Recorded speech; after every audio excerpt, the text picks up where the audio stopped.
frigo pleure. What's up la team, what's up la famille, ici Soleil du Camel pour une nouvelle vidéo. J'espère que vous allez bien car moi je me porte super bien de retour pour une nouvelle vidéo. Aujourd'hui ce sera une vidéo vraiment instructive parce que aujourd'hui je vais faire une vidéo en rapport avec les étudiants internationaux du Canada en fait. Donc dans cette vidéo je vais décrire à peu près quelles sont les étapes à suivre pour être étudiant international au Canada et aussi quels sont les avantages et les inconvénients des étudiants internationaux au Canada. C'est vraiment très long, je pense que je vais faire cette vidéo en plusieurs parties en fait. Donc ça sera la première partie en fait. Donc voilà, le Canada c'est un pays vraiment super, c'est vraiment un pays super cool et très accueillant. J'ai été étudiant international pendant 4 ans, voilà. Quand je parle d'étudiants internationaux, c'est vraiment les personnes qui quittent leur pays pour venir étudier ici en fait. Et qui n'ont pas d'accord, leur pays n'ont pas d'accord en tant que tel avec le Canada concernant la réduction des frais de scolarité. Les pays qui ne font pas d'échange d'étudiants en fait, comme par exemple parfois la France peut faire des échanges d'étudiants avec le Canada et tout ça. Certains étudiants français viennent étudier au Canada dans le cadre d'une section. Ceux-là, ils ne payent pas en tant qu'étudiants international en tant que tel, bien qu'ils sont des étudiants internationaux. Donc moi, je parle vraiment de la catégorie d'étudiants internationaux, des vrais étudiants internationaux à la base, quoi. Donc, premièrement, pour être étudiant international au Canada, il vous faut bien évidemment un visa, un permis d'études en fait, parce que pour étudier au Canada, ça vous prend un permis d'études. Dépendamment de la province que vous voulez étudier, par exemple, si vous voulez étudier au Québec, en plus du visa et du permis d'études, il vous faut un CAQ. Le CAQ, en fait, c'est le certificat d'acceptation du Québec. En fait, il faut d'abord que la province du Québec vous accepte en tant qu'étudiant. Une fois que la province du Québec va vous accepter en tant qu'étudiant, vous allez maintenant appliquer auprès du Canada en fait. C'est vrai que le Québec et au Canada, c'est un peu ambigu, mais le processus a 2 étapes en fait. Vous appliquez dans la province du Québec, si vous voulez étudier au Québec, vous devez d'abord obtenir le CAQ auprès du gouvernement du Québec et ensuite obtenir le permis d'études et le visa, ça c'est auprès du gouvernement du Canada en fait. Donc c'est ça, si vous voulez étudier dans la province du Québec, en plus du visa, il vous faut un CAQ qui va vous donner un permis d'études à la fin, quoi. Donc, savoir les 3 papiers qu'il vous faut pour venir étudier au Canada en tant qu'étudiant international. Concernant le processus dure environ 6 mois. Si tout se passe bien, c'est vraiment le processus le plus rapide pour venir au Canada parce que si vous voulez venir en tant que résident, travailleur qualifié, etc., le processus dure généralement 3 à 5 ans. Excluant le processus d'entrée express en fait qui dure aussi 6 mois comme le processus de l'étudiant international. Concernant la caution, pour venir étudier au Canada en tant qu'étudiant international, il faut savoir que pour qu'on vous donne déjà le permis, le visa en fait, vous devez démontrer que vous avez des frais en fait, vous pouvez supporter la charge des frais de scolarité. On sait qu'au Canada, les frais de scolarité, c'est vraiment cher. On parle de milliers de dollars, ouais, bien. Des milliers de dollars, puis des millions de francs CFA, des milliers d'euros en fait, tu vois. Donc, vous devez prouver au gouvernement du Québec, au gouvernement du Canada que vous pouvez effectivement supporter vos frais de scolarité minimum pour 1 an.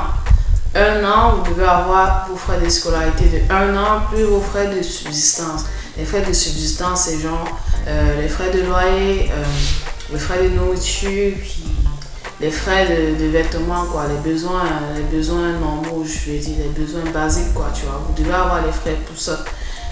Une fois que vous aurez ça, je pense que le reste des papiers, c'est normal en fait. Et puis le parrain c'est vraiment très important. Le parrain c'est quelqu'un qui garantit qu'il va subvenir tous les frais reliés à vos études au Canada en fait. Donc il faut un parrain et puis il me faut une caution en fait.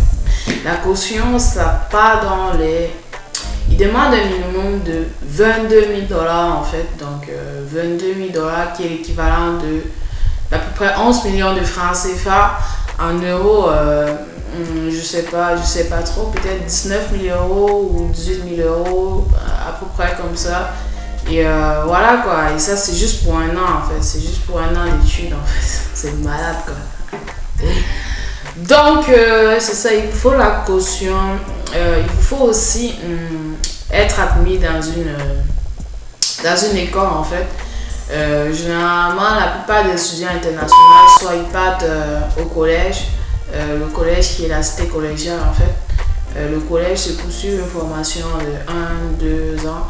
Mais il faut noter que lorsque vous partez au collège, en fait, vous devez, à la fin de votre diplôme, vous devez vous devez travailler en fait un an avec votre diplôme pour obtenir la résidence plus tard, quoi. Donc, vous devez en plus travailler un an pour obtenir la résidence, quoi. Contrairement à une personne qui va partir au cégep, c'est toujours...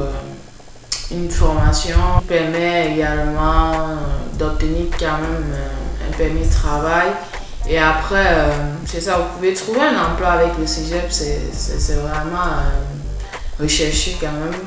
Donc, vous pouvez trouver un emploi parce que c'est plus côté pratique en fait. Donc, une personne qui a fait le cégep, côté pratique est nettement plus fort qu'une personne qui a fait l'université dans la même formation, quoi. Donc, obtenez votre diplôme du cégep et ensuite, je pense que vous devez aussi travailler un an dans votre domaine ou dans un travail qualifié en fait pour obtenir la résidence plus tard.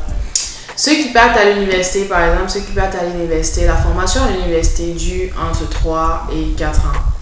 Dépendamment des universités, il y a 5 ans, il y a aussi 5 ans.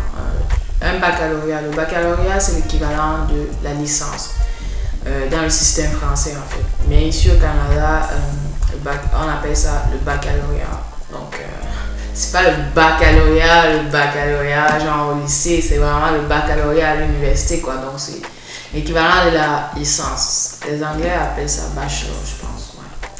Donc, ça dure entre 3, 4 et 5 ans, indépendamment des universités. Par exemple, à l'université d'Ottawa, qui est la capitale du Canada, la durée minimale d'un bac, c'est 4 ans.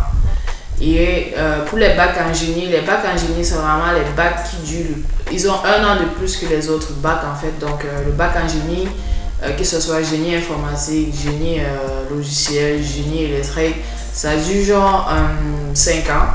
Voilà, mais à l'Université du Québec, en Ottawa, une université qui est au Québec en fait, à Gatineau, la durée minimale du bac c'est 3 ans, contrairement à l'Université d'Ottawa qui est 4 ans. C'est 3 ans, et puis le bac en génie, bien évidemment, c'est un an de plus, donc c'est 4 ans, tu vois. Genre.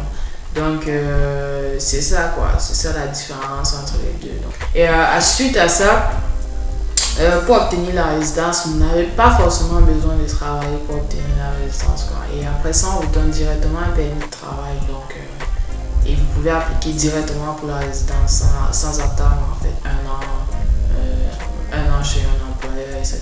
C'est l'avantage de ça.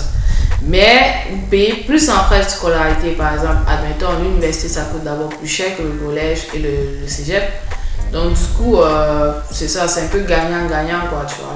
C'est un peu gagnant-gagnant. Si vous faites un programme d'études de deuxième cycle, c'est-à-dire une maîtrise en fait, ou un master dans le système français, entre guillemets, c'est 2 ans, ça dure 2 ans.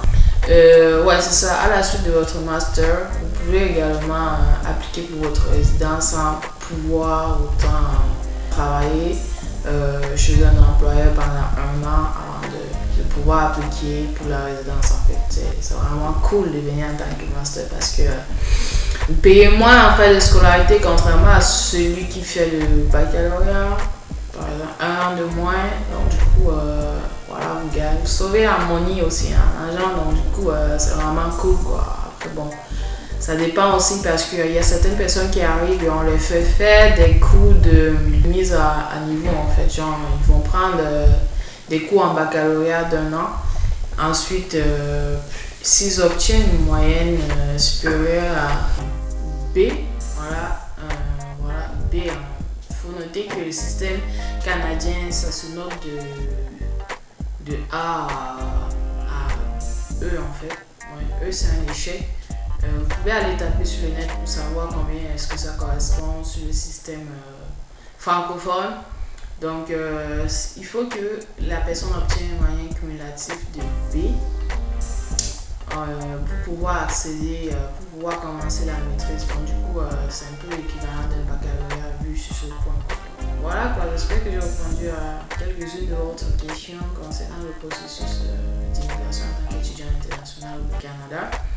Si vous avez des questions en commentaire, n'hésitez pas à les poster. Voilà, je vais faire ma vidéo numéro 2 concernant. Je vais attendre un peu avant de faire ma vidéo numéro 2 pour être sûr de répondre exactement à vos questions et voilà quoi, vous donner des avantages et inconvénients concernant le fait d'être étudiant international au Canada. Donc, répondez en commentaire si vous avez des questions. N'hésitez pas à me follow sur mes réseaux sociaux qui s'affichent là. Partagez, likez, puis commentez. Surtout, viens rejoindre la famille, viens rejoindre la Team Soleil du Canal pour une nouvelle vidéo. Je suis partie. Bye!